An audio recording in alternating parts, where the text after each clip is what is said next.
thank you for joining us today. We just heard that heartbreaking interview we conducted with a mother earlier who's not found her daughter, her 15-year-old girl. Carole, let me start with you. Tell me what you saw or heard last night as you were leaving the concert.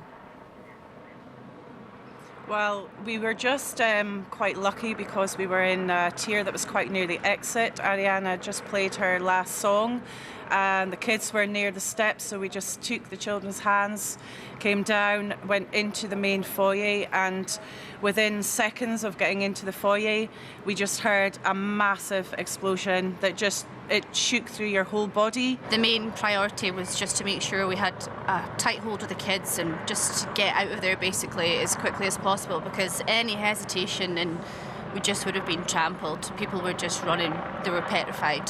Well, we don't know who's done this at the moment. We can all theorise, and people are doing that, and you can draw pretty logical conclusions, but we don't. What we do know is that it was a suicide bomber who deliberately targeted a lot of young children as they left a pop concert. Carole, let me ask you, from a mother's point of view, what is your reaction to somebody that is prepared to do that? Yeah.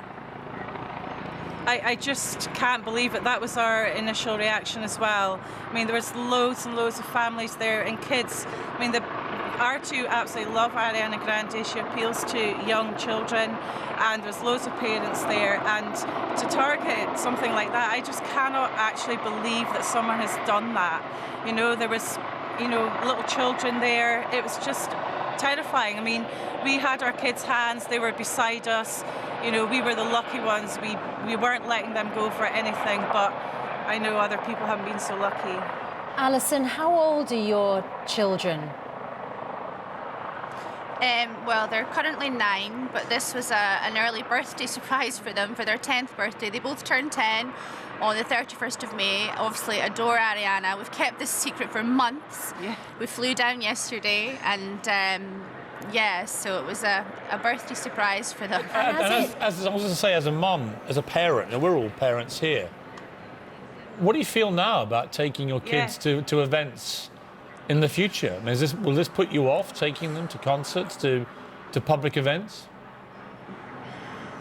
Well, to be honest, at the moment, I don't even know what I think about that. We're still in so much shock, and yeah, it might affect what we do with our kids later. I mean, we've been to Manchester before, but this is Jago's first real proper concert, and yes, I think it will make us think twice about doing things like that, and I think that is really, really sad and awful that you can't just come as a family, have fun with your kids and do something that you're enjoying without fearing for your life. I just think it's awful. Alison, I mean, it's barely hours since it happened. I wonder if it has really actually sunk in what you experienced last night, what you saw last night, and what the intent of that person was last night.